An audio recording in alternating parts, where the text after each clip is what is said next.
خارج بن زید انصاری نے بیان کیا کہ ان کے رشتہ دار ایک عورت علماء نامی نے جنہوں نے رسول اللہ صلی اللہ علیہ وآلہ وسلم سے بیعت بھی کی تھی، انہیں خبر دی گئی کہ انصار نے مہاجرین کو اپنے ہاں ٹھہرانے کے لیے باندھ سے ڈالے تو عثمان بن مظعون رضی اللہ عنہ کا قیام ہمارے حصے میں آیا۔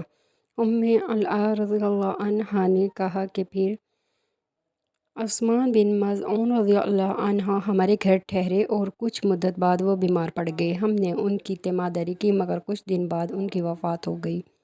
جب ہم انہیں کفن دے چکے تو رسول اللہ صلی اللہ علیہ وسلم تشریف لائے۔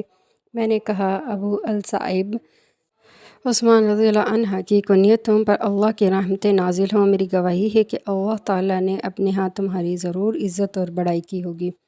اس پر حضرت صلی اللہ علیہ وآلہ وسلم نے فرمایا، یہ بات تمہیں کیسے معلوم ہو گئی کہ اللہ تعالیٰ نے ان کی عزت اور بڑائی کی ہوگی؟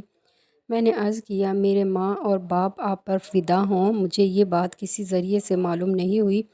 پھر حضرت صلی اللہ علیہ وآلہ وسلم نے فرمایا، عثمان کا جہاں تک معاملہ ہے تو اللہ گواہ ہے کہ ان کی وفات ہو چکی اور میں ان کے بارے میں اللہ سے خیر ہی کی امید رکھتا ہوں، لیکن اللہ کی قسم، اللہ کے رسول ہونے کے باوجود مجھے بھی یہ علم نہیں کہ ان کے ساتھ کیا معاملہ ہوگا۔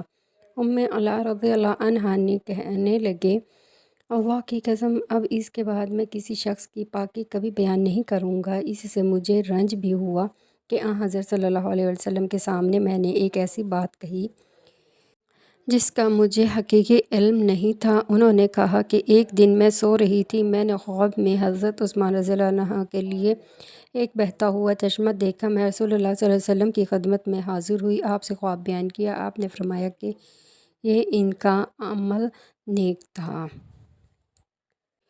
حدیث صحیح بخاری 2687۔